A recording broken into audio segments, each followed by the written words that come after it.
Thank you, Emily. I am Brian Dulk, Senior Manager at Wegner CPAs. I've been with Wegner for 14 years now, and I work with dozens of housing co-ops all across the country.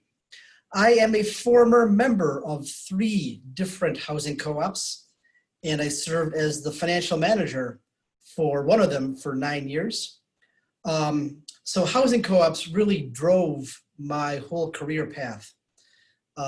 Back when I was first in college, I was living in my first housing co-op, and I was much more interested in the co-op business at hand than whatever I was studying academically. So I really pursued the co-op path, and I'm very fortunate to be spending a lot of time now working with housing co-ops from all over. I know that taking a look at the list of registrants for this webinar, there's an awful lot of diversity in individuals' background and experience and training in accounting. So we're going to keep this information somewhat basic for a lot of these particular areas. So I apologize to those of you who are actual accountants. Some of this is going to seem very basic to you, but we want to try to make this viable for as many people as we can. So with that, let's start with some basic background. Housing co-ops come in many different shapes, sizes, and flavors. A viable, well-functioning housing co-op can look like any number of different kinds of housing structures. You could have something that looks like a small apartment building, or a large high-rise apartment, or a townhouse, or a rooming house, or a fraternity, or a single-family home. And any one of those kinds of structures can be a perfectly viable, happy housing co-op. There's also a lot of variety in sizes. The smallest one we work with has 8 members, and the largest one has about 1,600 members. Some of them have paid staff, and some of them, all the work is done by volunteer members. Some of them are located in just one building, and some have multiple locations spread out over an entire city. Housing co-ops are in a family of real estate organizations called Common Interest Real Estate Associations, or CIRAs. There are a number of tax and accounting issues that are unique to CIRAs. And the common thread behind these CIRAs is that the ownership, governance, and most of the revenue comes from the individuals who utilize the housing. So cooperatives are definitely one of the main kinds of these CIRAs, common interest real estate associations. Others are condominiums, co-housing organizations, homeowners associations, and timeshares.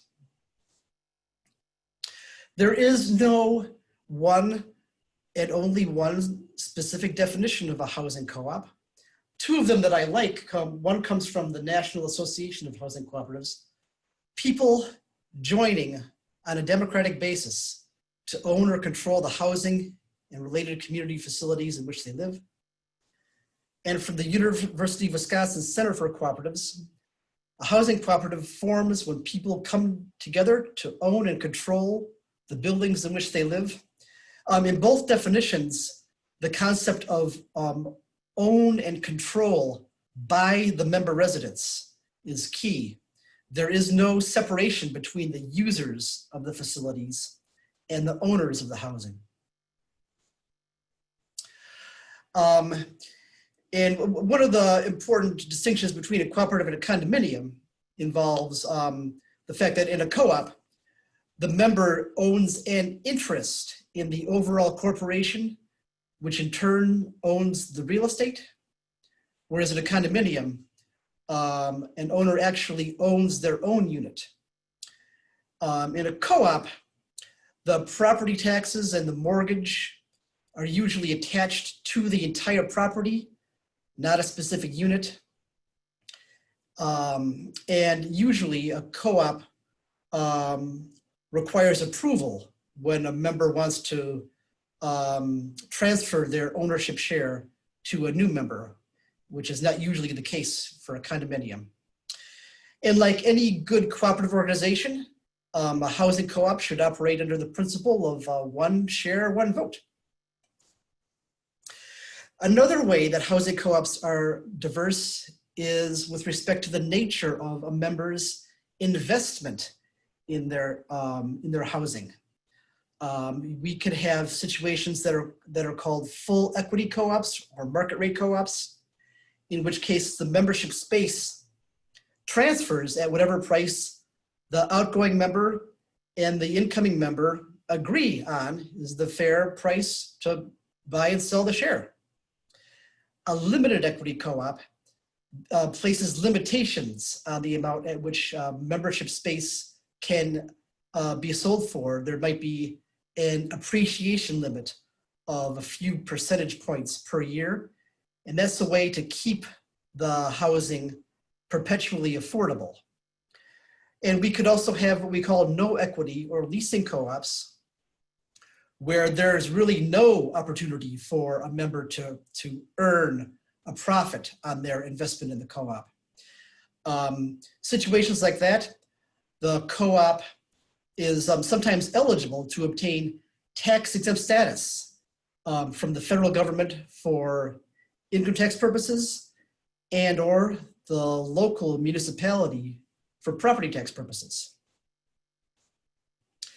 So we go to accounting matters, which has a double meaning because we're going to discuss accounting matters and we all appreciate that accounting matters.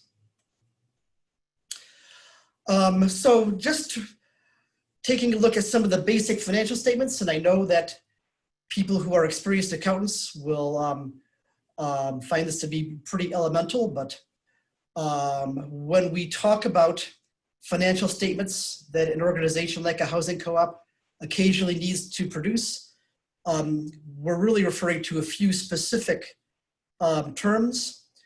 The balance sheet shows the organization's financial situation at a particular point in time, and it's divided up in between the assets, which should equal the liabilities plus the equity. That gives us the term balance sheet because those two parts should be in balance. Then the income statement or the profit and loss statement shows the organization's financial performance over a given period in time. And we also have the statements of cash flows that reconcile the net income to the change in cash position. When an entity produces a formal report, it also needs to include a couple of other things. There needs to be information included about the changes in equity. For a housing co-op, that is often included as part of the income statement rather than having it be its own separate statement. And there have to be certain disclosures or what we sometimes call footnotes included with the financial statements. The fundamental equation of accounting is that the assets are equal to the liabilities plus the equity. This is not a formal definition, but the way I like to think of it and the way I often explain it is that you can take what you have and by definition, you can break it down into two components: what you owe to outside parties and what you own yourself. So the assets, what you have, should be equal to what you owe plus what you own. Here's an example of a simple balance sheet that a small housing co-op might have. We have the assets up here of cash, receivables, restricted cash, which should be separated out from regular cash from operations, land and building that it owns, which are the total assets.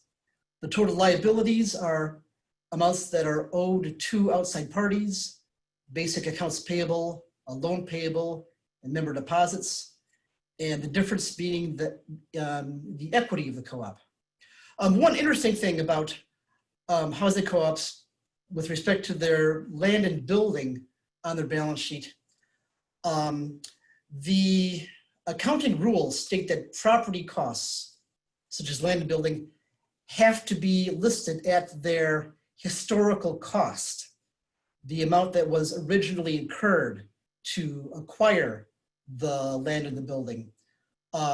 So if a property was purchased a long time ago, the actual true current value of the property might be substantially different from what is shown on the balance sheet, because here, these are just numbers based on the historical cost. The accounting rules say that if you have a permanent impairment in the value of the land and building, you can write the amounts down to that level, but you can never write the amounts up to the level of the current value. So when a co-op is applying for a loan from a lender, the lender is not going to take a look at the balance sheet and make their decision based on the property amounts on the balance sheet. They're going to actually require an appraisal to be done, which will determine the current value of the property to be lent against. And here is a basic small co-op income statement. We have the revenue. One of the main ways that co-ops these days call income from their members is carrying charges. Some co-ops still use the term rent, and some use other terms like member assessments.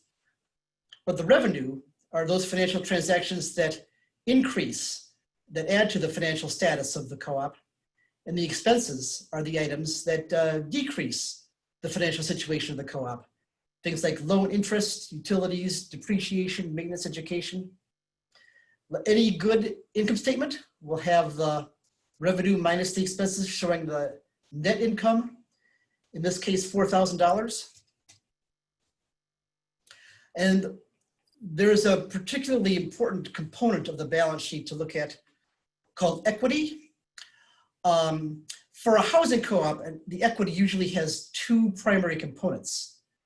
There's the retained earnings, which is all of the prior year's net incomes that were not distributed back to the members. At the end of the year, the net income for the current year gets added into the retained earnings. And so the retained earnings increases by the income of the current year. And we can take a look at the slide we looked at before.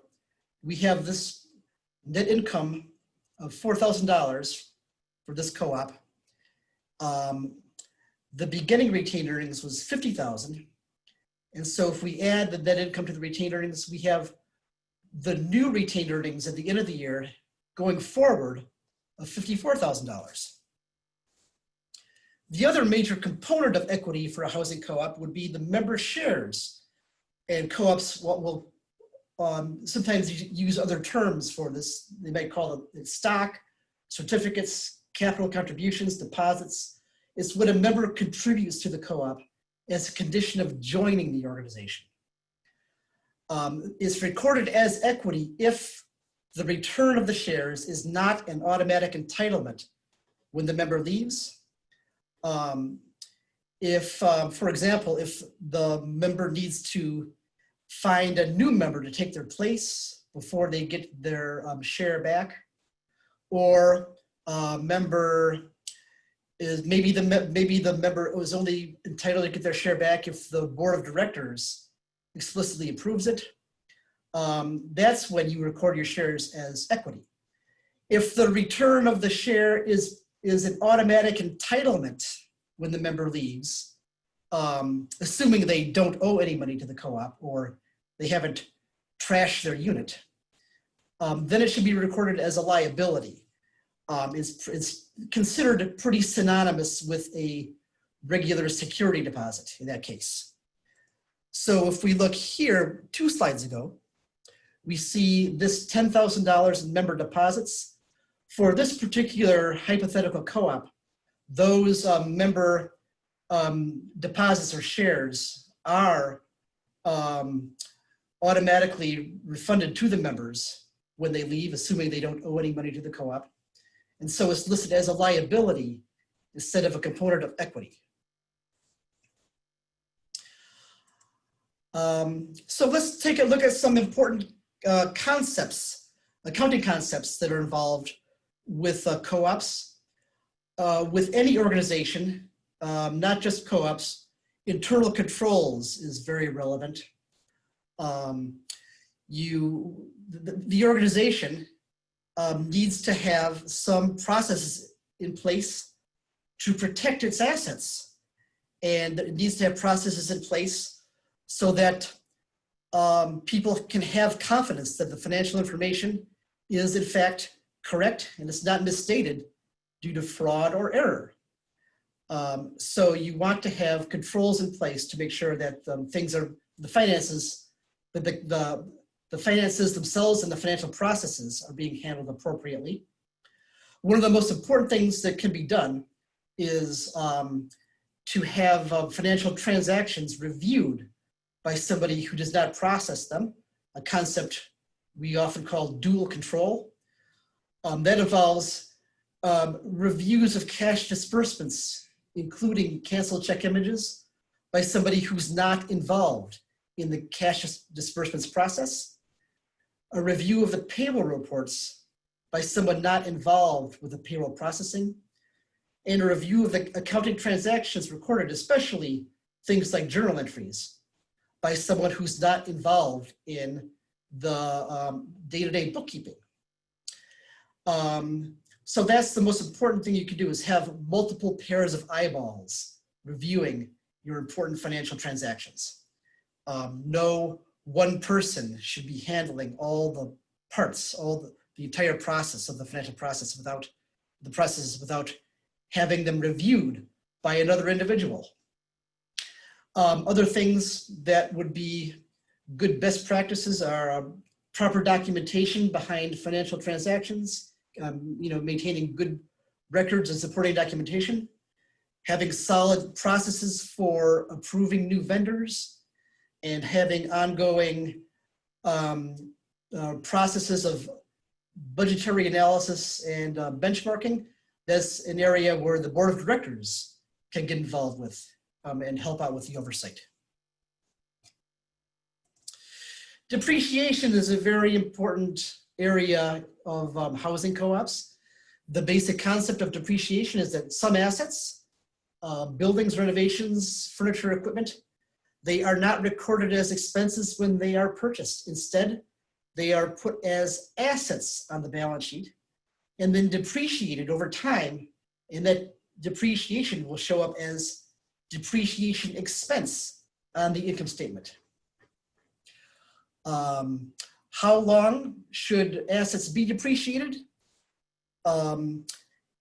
It's basically whatever people estimate is the useful economic life of the asset.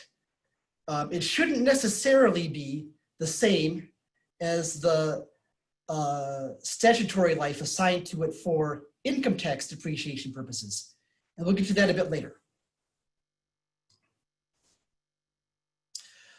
When we acquire new assets that are to be capitalized, technically, any tangible asset that has a life of more than 1 year is supposed to be capitalized and depreciated. But the accounting authorities recognize that it can be an administrative burden to capitalize and track and depreciate every single little thing that a co-op might buy.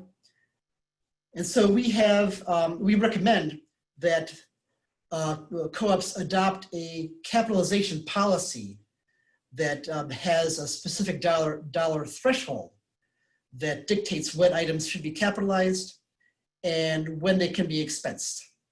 A co-op should develop a policy that's reasonable for their particular circumstances. A small co-op might have a policy that says something like anything under $1,000, any asset or any tangible asset under $1,000 should be just expensed when it's acquired, and any tangible asset over $1,000 should be capitalized and depreciated. For larger co-ops, that might be a larger amount, like $5,000.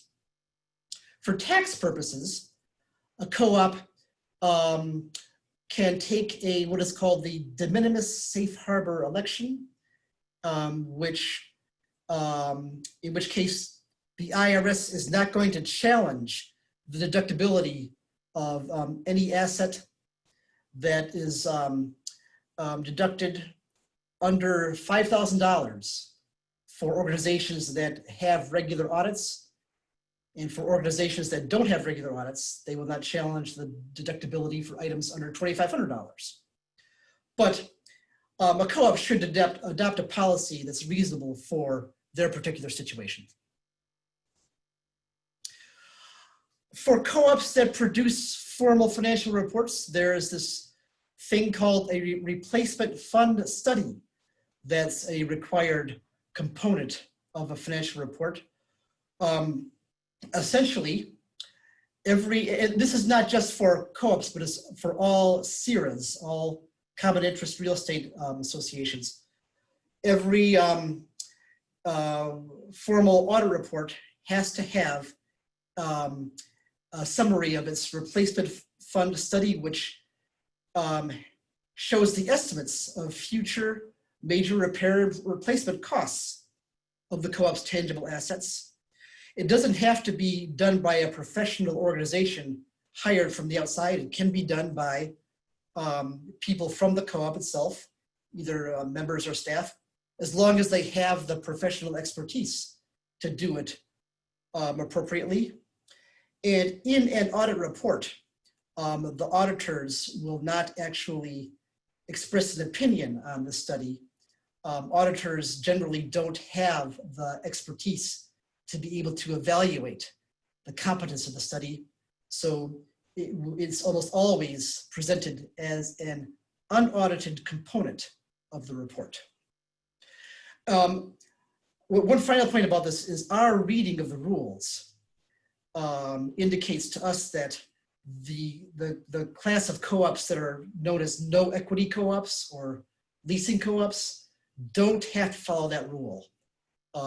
Because there is no actual investment in the co-op that's at risk. Special member assessments. Co-ops are perfectly allowed and permitted to assess members for special things from time to time, above and beyond the normal operations. For example, a co-op might have some impending legal issues coming up, and it wants to assess its members an additional $1,000 to cover expected legal costs.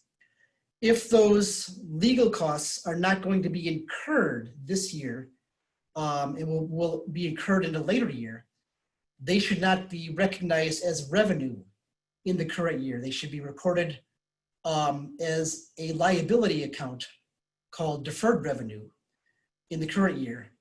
And then the year in which the funds are actually expended, they would be reclassified as revenue at that time.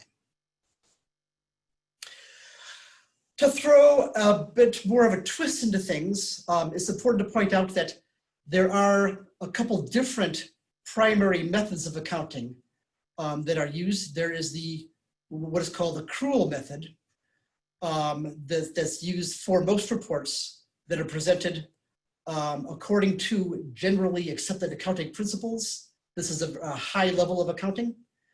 And then there's the cash method of accounting, which is usually done more for internal reports. GAAP, once again, stands for generally accepted accounting principles. It's also known as the accrual method. This is what best reflects the organization's true economic situation according to the accounting standards. You recognize revenue when it's actually earned, and you recognize expenses when they're actually incurred. The cash basis is much more simple and straightforward. Revenue is recognized when the cash is received. Expenses are recognized when the cash is paid. This much more closely aligns with the co-op's annual budget. And so most internal income statements and budget reports are presented on the cash basis. So this is an important distinction for housing co-ops because many co-ops, in fact, maybe most co-ops that actually produce financial reports use both methods for different purposes. During the course of the year, they will often present financial statements on the cash basis to their members. And then at the end of the year, they'll produce GAAP financial statements, the accrual basis, for their formal reports, such as audit reports. And the important thing to do, or one of the important things, is to make sure that the basis of the reports are very clearly stated on the report. Is the income based on the cash received, rather the accrued amounts, or the expenses based on the cash paid, rather the incurred amounts, or the loan payments shown as just the interest, or are they the full amount of the payments, including principal? And are the major maintenance projects all shown as expenses, or have the major projects been capitalized and are not put on the income statement? Those are all things that should be very clearly stated when the financials are produced. We can actually work through an example of some of these points that we just went over. Let's have a hypothetical co-op we're working with called We Own It Cooperative, a new development. At the end of December, the cooperative had borrowed $1 million to develop its first property. The development cost is exactly $1 million. So what does the balance sheet look like at the end of the year? It has land and building of $1 million, loans payable of $1 million, and 0 equity. The co-op has 30 units and was full to start the year. The members are assessed $1,000 each for the month of January for a total of $30,000. But 2 members didn't pay during the month, and 1 member paid their January and February charges. So it looks like $30,000 was earned, but $29,000 came in because 2 folks didn't pay, and 1 member paid 2 months. So the income statement per GAAP is going to show the full $30,000 that was earned in member assessments. A cash basis presentation might just show the $29,000 in revenue because that's how much cash was received. The balance sheet following that first transaction is going to show $2,000 in accounts receivable for the 2 members who didn't pay, and $1,000 in deferred revenue for that 1 member who was so good that they paid 2 months instead of just what they were invoiced. Assumption 2, also in January, the co-op purchased $5,000 of supplies for which it paid $4,000 by the end of the month, and its staff incurred $8,000 in wages for which it paid $7,000 by the end of the month. So there are $13,000 of expenses incurred. So the GAAP financials show the full $13,000, $5,000 for supplies and $8,000 for wages. The full amount of expenses incurred is shown in a GAAP income statement. But for a cash income statement, you're probably just going to show the amounts actually paid. So the total expenses under this basis of accounting are only $11,000. And the balance sheet at the end of that transaction shows the accounts payable of $2,000 to go with the other transactions that it also has. Assumption 3, the co-op made a loan payment of $3,000. Of that $3,000, $2,000 was interest and $1,000 was principal. Under GAAP financials, the only component of that payment that wasn't the expense was the interest. So we have interest expense of $2,000, whereas financial statements under the cash basis might show the full mortgage payment amount of $3,000 as the expense. And the balance sheet following that transaction shows that $1,000 of that principal payment was made, so the loans payable balance drops from $1 million down to $999,000. Also in January, the co-op acquired a $7,000 pool table for its common room. It paid for the pool table by the end of the month. This is not going to show up at all under a GAAP income statement. Why? Because that $7,000 pool table was capitalized directly onto the balance sheet. But for a cash basis income statement, it might very well show this $7,000 improvements expense. So on the GAAP balance sheet at the end of the period, we have this equipment item as an asset for $7,000. This is the last assumption. The co-op depreciates its property and equipment at a rate of $12,000 per year. So you folks that are good at math can realize that that translates to $1,000 a month. And in this case, that shows as depreciation expense on the GAAP income statement, but it's not a, depreciation is not a cash transaction, so it doesn't show up at all on the cash income statement. And then for a GAAP financial statement for a balance sheet, we have this account called accumulated depreciation, which is a negative asset account called a contra asset that shows the accumulated depreciation through that particular month of $1,000. The important point to reiterate is that you can have different ways of presenting the financial information, GAAP or accrual or cash. It's very important that that be very clearly labeled which basis is being presented. You could even do a mishmash of the two, having some components be cash and some be accrual. I used to do that without really even knowing it back when I worked for a housing co-op. But if you're doing a mishmash, be sure to clearly label it a mishmash and clearly state which particular components are being presented on the cash basis and which particular components are being presented on the accrual basis. Let's look at some particular accounting issues related to new developments, major improvements, and financing issues. Now, this ties back to what we went over before. Things that are acquired that are tangible property are to be put on the balance sheet as assets and then depreciated over a certain number of years in the future. It's important to realize that it's not just the amount of money that's directly involved with acquiring a new asset or renovating a new asset that gets put onto the balance sheet. It's also the associated costs that are directly related to the physical structure of the asset are also capitalized. They're considered to be part of the cost of the asset itself. Things like architect fees, other professional services involved, title transfer costs, and interest incurred with a construction loan.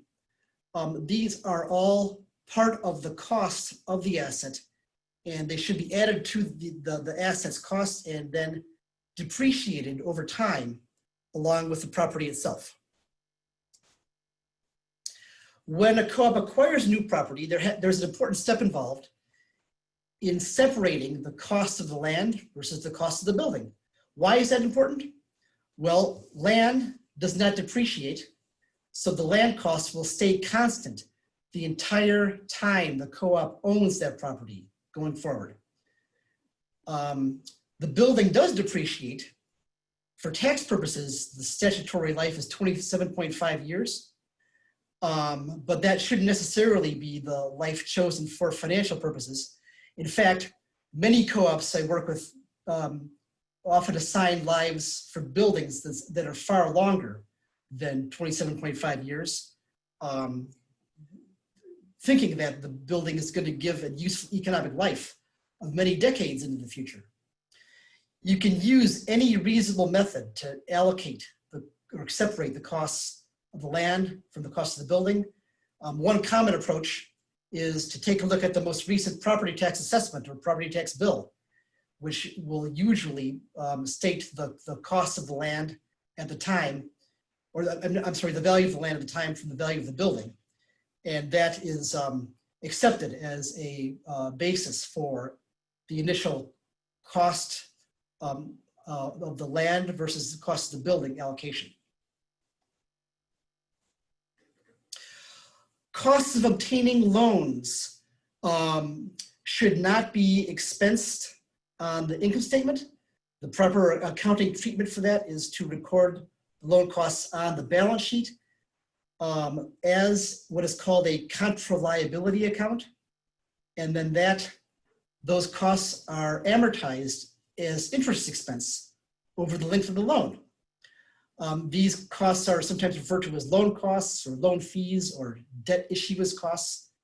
And these are costs that might be incurred to the financial institution providing the loan, or professional fees that are involved with obtaining the financing, or any other costs that's incurred in order to get the loan or the debt in the first place.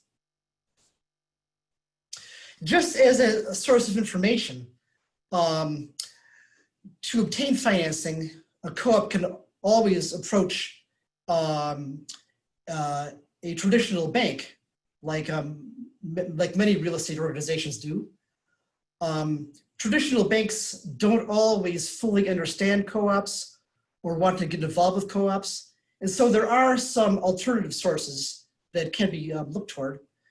Credit unions, by their very definition, are cooperatives. So presumably they have a much more better understanding of what a housing co-op is.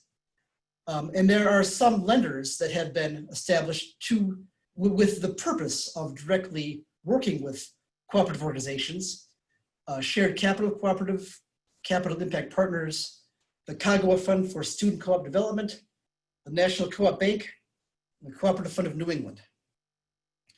There are others too, but these are the primary ones that I know a lot of housing co-ops do work with.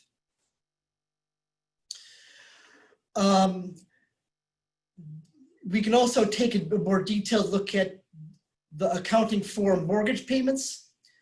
Mortgage payments are a factor of three specific variables: the initial principal balance, the interest rate, and the length of repayment. These three variables combine into a formula that determines what the monthly payment should be. That monthly payment is going to be constant from month to month. And what changes is the component of that payment that is interest expense, which is gets recorded on the income statement, and the amount of the principal payment, which is recorded on the balance sheet. For those of you who have ever had a personal mortgage on a single family home, this information is probably pretty obvious. Over time, when a mortgage is first established, those first few years of the loan, the interest component makes up a relatively high amount of the payment, and the principal component is a relatively low amount of the payment. And gradually, as the principal balance declines over time, the interest charges decrease and a higher amount of the mortgage is applied to the principal. We could take a look at a specific example here too. In this particular case, we have a loan of $300,000, interest rate of 7%. It's going to be amortized over 20 years. These three variables combine into a mathematical formula that determines that the monthly payment is going to be $2,326. that's going to be constant every month for the whole 20 years.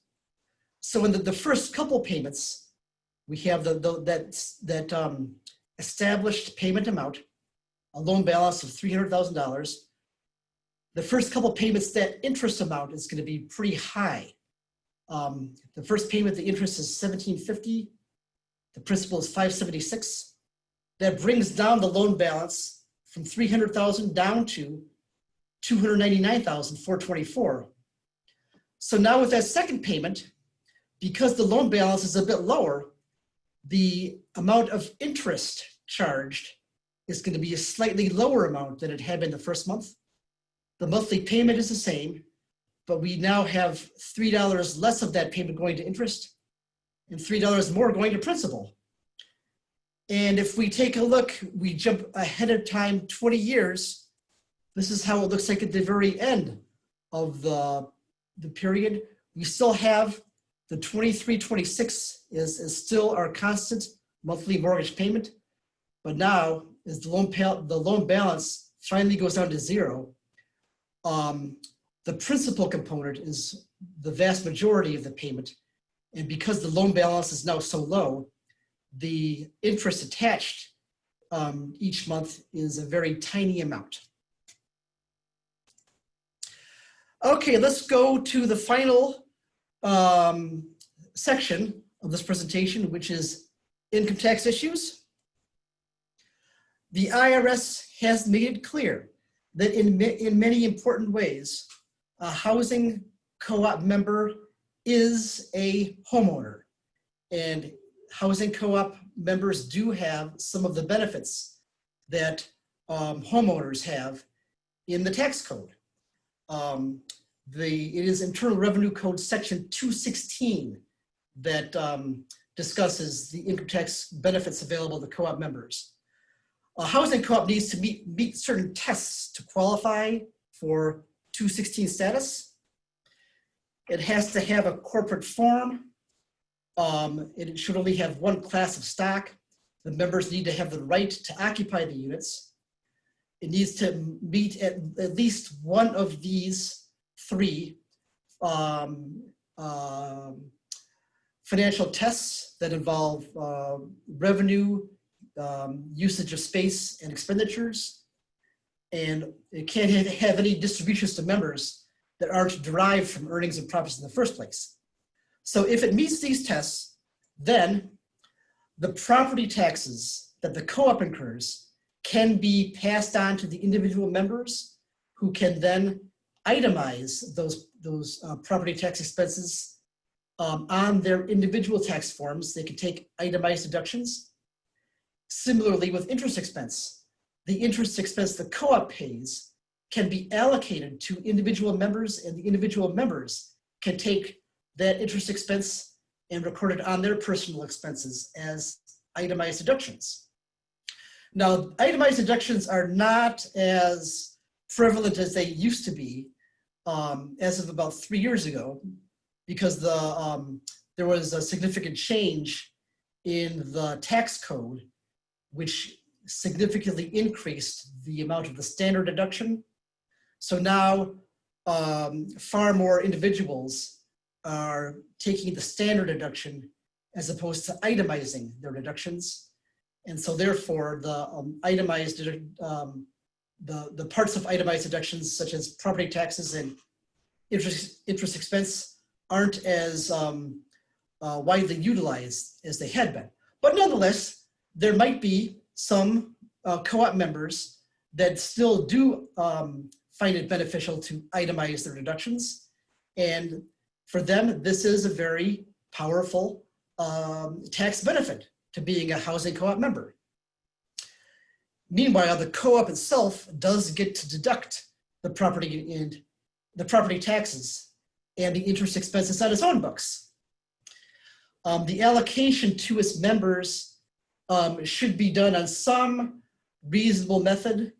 You can allocate equally or allocate based on the size of the units, or some rational method such as that. And the co-op should give proper notice to the members to facilitate the deduction. Some member assessments can be excluded from taxable revenue to the co-op. Assessments for capital improvements, assessments for mortgage amortizations, if those are done correctly, those don't have to be recorded as income on the co-op's tax return. For the financial statements, those are usually listed as revenue for the co-op nonetheless, and they are just adjusted for the co-op's income tax return. Some co-ops do choose to record those assessments directly into its equity accounts on the balance sheet. So there's a bit of a diversity in practice. These non-taxable member assessments, they do need to be handled pretty carefully. They must be clearly earmarked up front, that they are not an assessment for the general operations of the co-op. They are separate from that. They need to be carefully accounted for on an ongoing basis. The expenditures related to those assessments collected do need to be used for capital improvements. They can't be used for just general maintenance.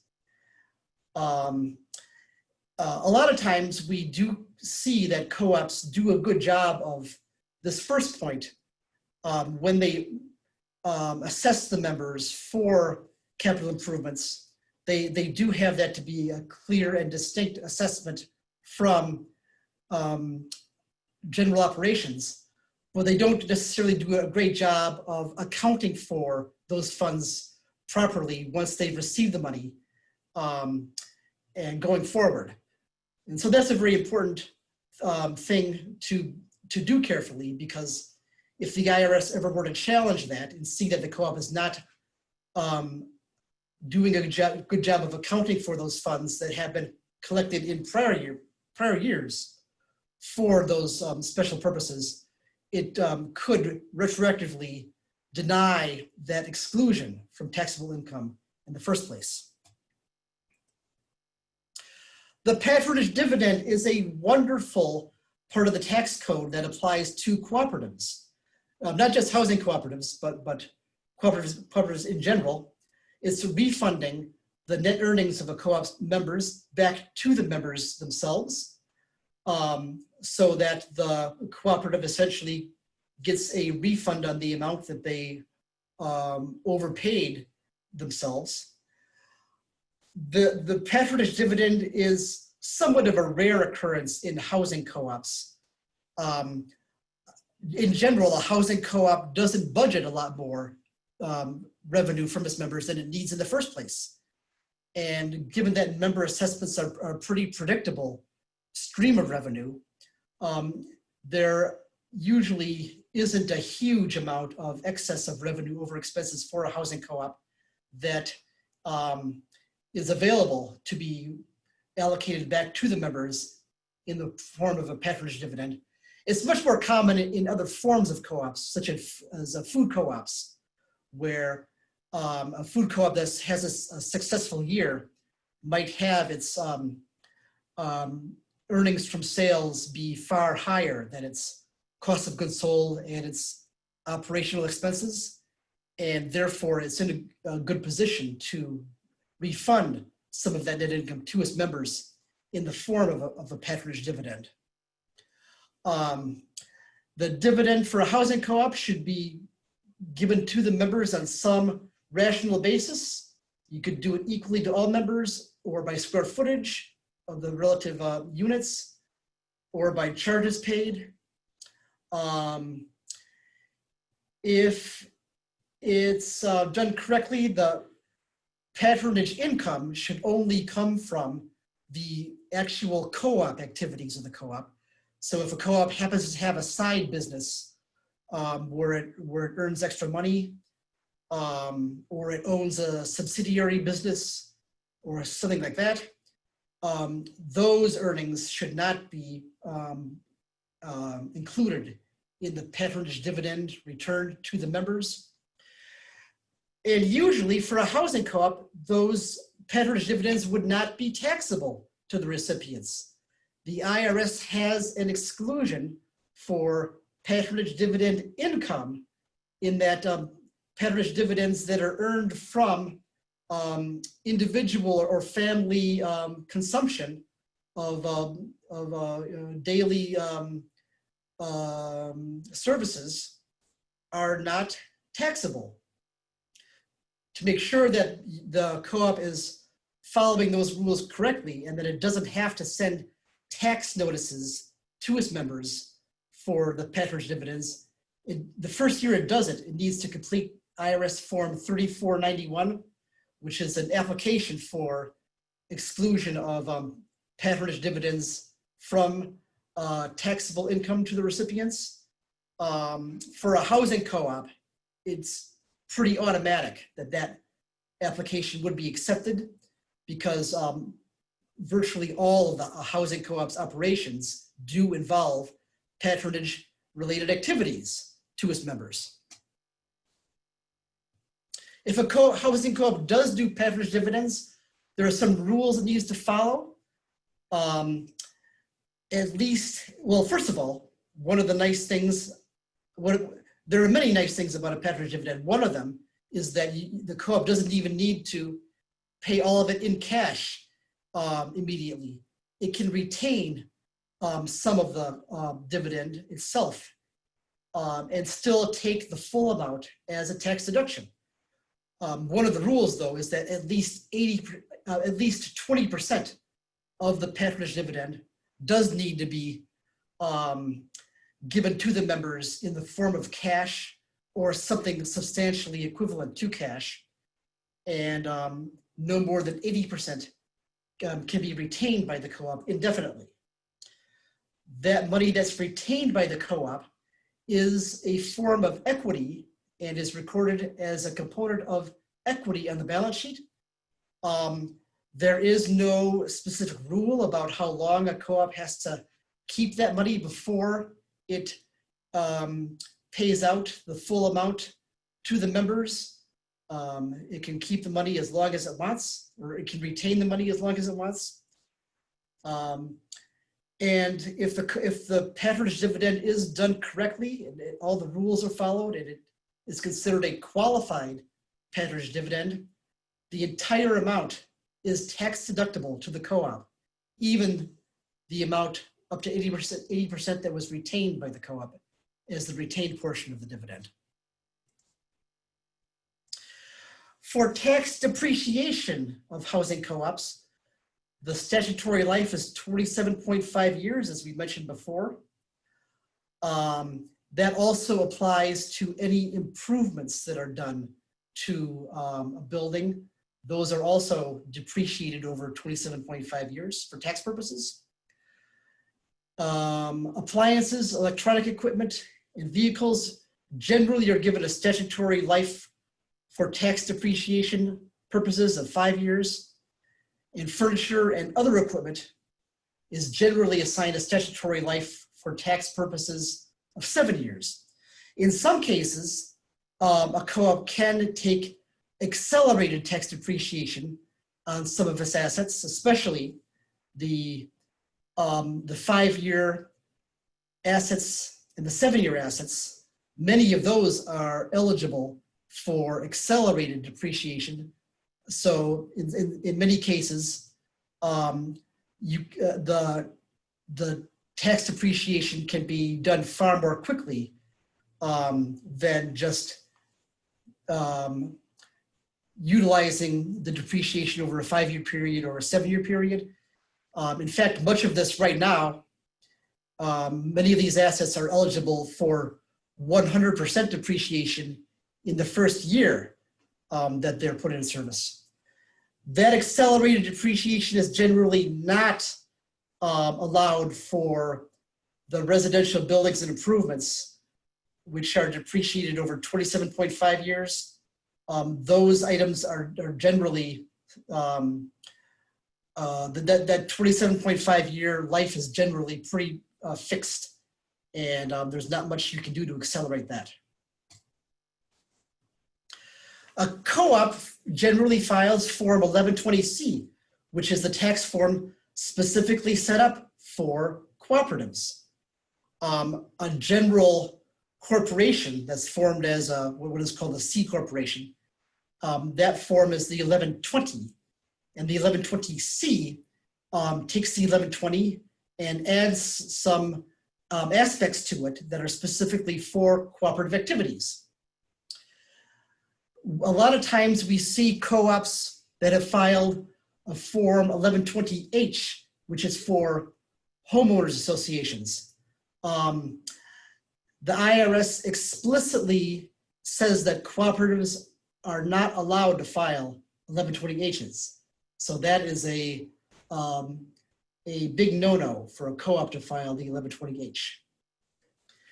And some housing co-ops that are no equity or leasing co-ops have obtained federal tax exempt status for their organizations, and they file the Form 990, which is the form for nonprofit organizations. A co-op can't just be a no equity co-op and have its tax status be considered to be pretty much automatically tax exempt. It really does also need to serve some kind of charitable purpose, like providing affordable housing for students, low-income members, or elderly members, or some other class of members that's generally recognized as deserving of public support for it to successfully apply for tax exemption from the IRS. The first time a co-op files an 1120C, the IRS needs to receive some proof that the organization is a bona fide co-op. So we commonly attach the co-op's articles of incorporation and or bylaws to that very first 1120C filing, and hopefully those forms do state that the co-op is being run as a co-op and being conducted in a cooperative manner. If the co-op pays patronage dividends, then the deadline for filing the return is not until 8.5 months after the fiscal year ended. And the 1120C, the co-op form, records distinctions between patronage and non-patronage activities. In most cases, a housing co-op does not have any activities that are considered non-patronage. So most cases, a co-op will consider all of its activities to be in the patronage column. And if a co-op receives patronage dividends, it must list the sources and details of that income on the form.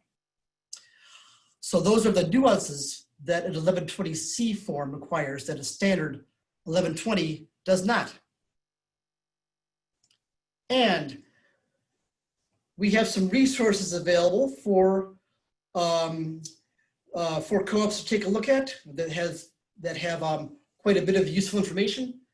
NASCO is the North American Students of Cooperation. NAHC is the National Association of Housing Cooperatives. We also have, we also see a lot of good information on the websites of the University of Wisconsin Center for Cooperatives and the California Center for Cooperative Development. So the timing worked out pretty well. This is all I know. Well, I would say you had a lot of great information for us today, Brian. So thank you so much. Thank you all so much for joining us. We didn't have any time for questions today, unfortunately. So if you do have questions, throw up the Q&A at the bottom of the screen. We'll be reaching out to you with those answers to make sure that we do get a chance to answer all of your questions.